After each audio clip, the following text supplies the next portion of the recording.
Well, good morning. We are headed down to Lapine, Oregon to go see if we can get a motorhome winched out of the snow.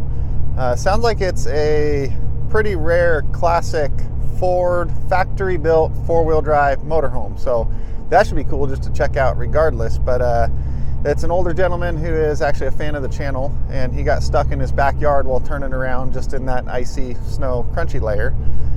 So we're going to go down and see if we can get him popped out of there and back onto some good solid ground before the next round of storms hits, and then hopefully check out a cool RV while we're at it. From the pictures, it doesn't look like it's anything too bad. It's actually, the snow looks shallow enough that in this case chains would work. Everybody asks why we don't use chains and why I don't use chains and why none of these people have chains. It's because in a lot of the cases around here, they don't work. They actually make you get stuck even quicker.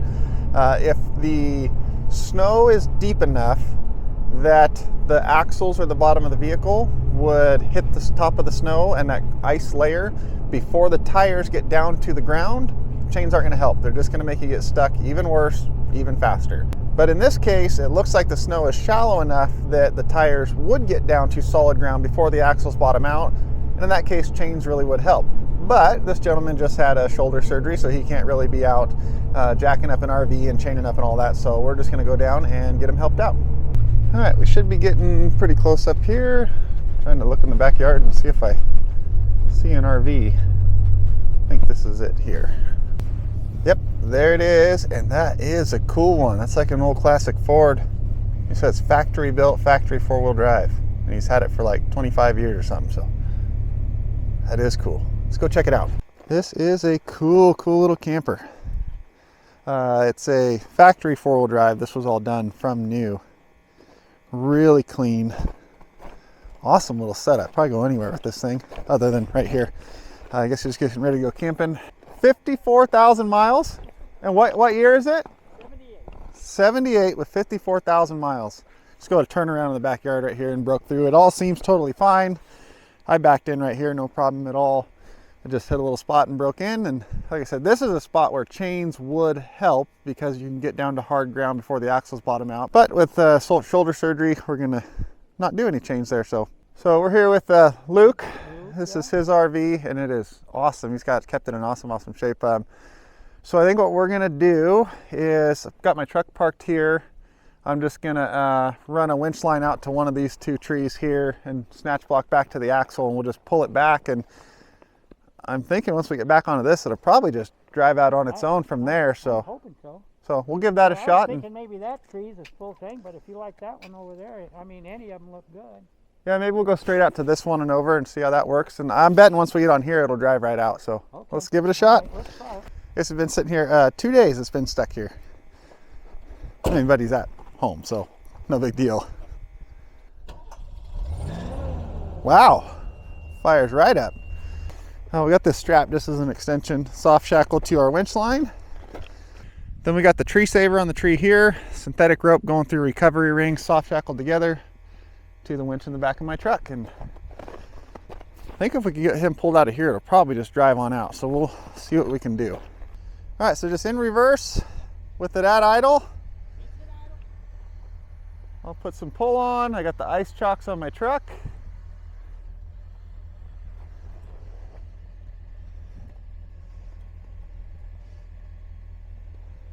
And it's just going to come right up out of these holes.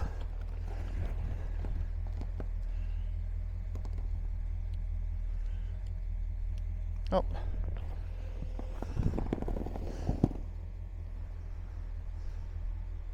There it is.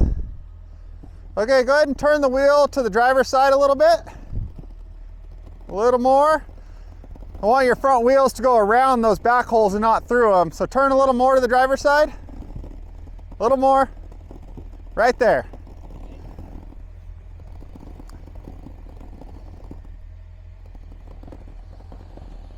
That's sitting still just like we want it to. Rope's going through the ring just fine. Front tires go right around that hole.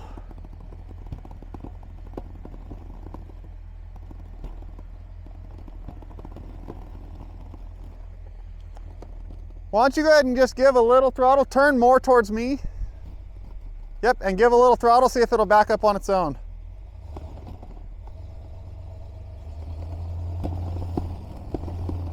All right, go ahead and hold up. Let me pull that strap off the back and see if you can back over here, and if so, I'll get out of your way and see how far we can make it. All right, go ahead and turn to the driver's side and see if you can back up over here. Very nice job. Not spinning the tires and breaking through, just enough to get going.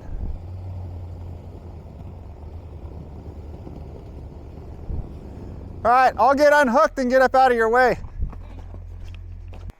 All right, so we got everything unhooked from the tree, just thrown in the back of the truck. See if I can pull up here out of the way and he can follow. Just take it nice and easy, not tear up any ground. I'll get up here out of his way. Oh yeah, it's gonna make it.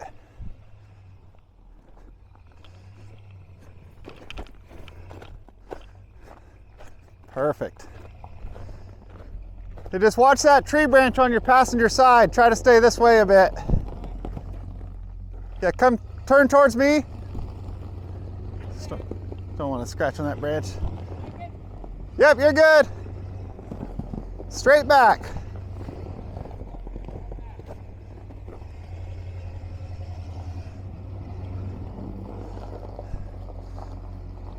Perfect. Good driving. We got it. You know what that means, right? Now we got to check it out. Yeah. Yes. So I try to tell them about, you know, the texture of the snow and everything. So, you know, if you look at those tracks over there and you see where I was sitting in there, we only got this much. Yeah. And you're done for. Exactly. And you're done for. And I tell my wife that and everything, and people shake their heads and say, oh, yeah. But they watch TV and they see all that snow flying and it's going through. Mm-hmm. That ain't the case, you know. The Eskimos had, I think, 30 different words for snow. That is because there's 30 different types of snow. It's just because it's snow doesn't mean it's the same snow it's everywhere. It's all very different. And this right here, this super icy, crusty stuff is some of the worst. It's a total trap. Yep, it is. And it, like I said, we went a foot and totally fine after that. Yep. But in that foot, you're completely stuck there. Yeah, with a small tractor with no chains trying to, you know, get me out, and that didn't work until you just moved me back. Yep, all it needed was that one little foot. So it's got the original everything. Go ahead and get up in there. But be careful right there. It's got a lower, and that's your head. It does. This is as 70s as it gets. Yep. This is awesome. The fridge, couch bed here, got the big bed up top, 3-burner stove with the oven, double sink. This is the luxury, double sink and all. Yeah. Carpet walls. Carpet walls. The fuzzy bunker. That's my kids named it. This thing is cool, and then it's a straight pass through to the cab. Wow. This is the ultimate adventure machine. Got the sink, little portable toilet goes here, closet. This is a cool setup.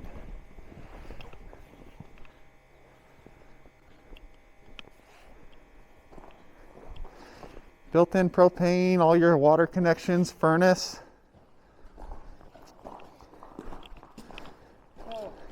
Look through the door there and you can look in there.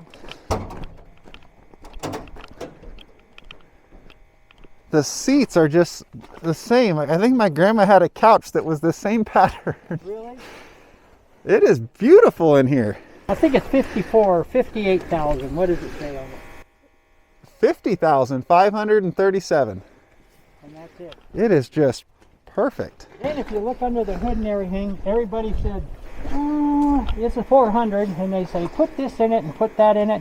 It's exactly the way I had it when I bought it, and I never changed everything. It's got air conditioner and cruise control too. Factory AC, factory cruise control. Wow. And I left it all just the way it came. And apparently that was the right call because it's still going. I just left it that way, and it's been quite the piece, you know, for an old guy messing around, you know. This is quite the piece for anyone. I love the carpet walls. You know, it's funny you should say, you know, my wife says, you know, that carpet walls, I mean, that's so old-fashioned, Luke, you need to remodel that. They wanted me to remodel it. No, don't remodel that. That's perfect. I know, I put it that way and everything. And to tell you the truth, too, really, when I go to the drags and stuff and everything, I can really make friends with this. Oh, I bet everybody wants to check this thing out. This is an awesome, awesome motorhome. Thank you for showing me. I agree. It's perfect. No need to change a thing. Just keep enjoying it. That's all it needs.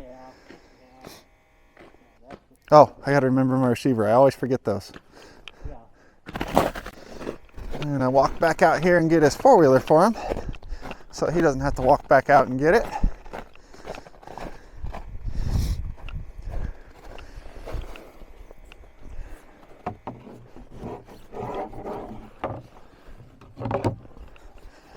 So Luke is an old war vet, disabled war vet. He's only got one leg, so he's got stuff like this shifter here, and he gets around amazing out here in the snow. So park brake.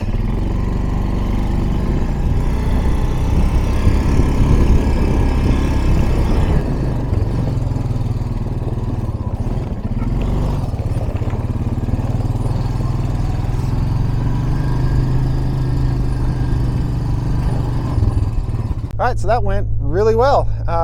Just had to get that thing a foot backwards out of the holes it was in, and he was able to just drive out backwards the rest of the way on his own. And this is why I like doing this job. You meet people like that. 74 years old, Vietnam veteran, only got one leg. What's he doing? He's out cruising the woods, camping in his awesome little RV, riding his four-wheeler, driving his tractor, just still out living it up. Like, that is goals right there. So overall, great job. I'm really happy I got to come do it. So we're going to head back towards town, see what else the day has in store, and go from there. So that is going to be it for this video. Thank you guys for watching, and we'll see you on the next one. Bye.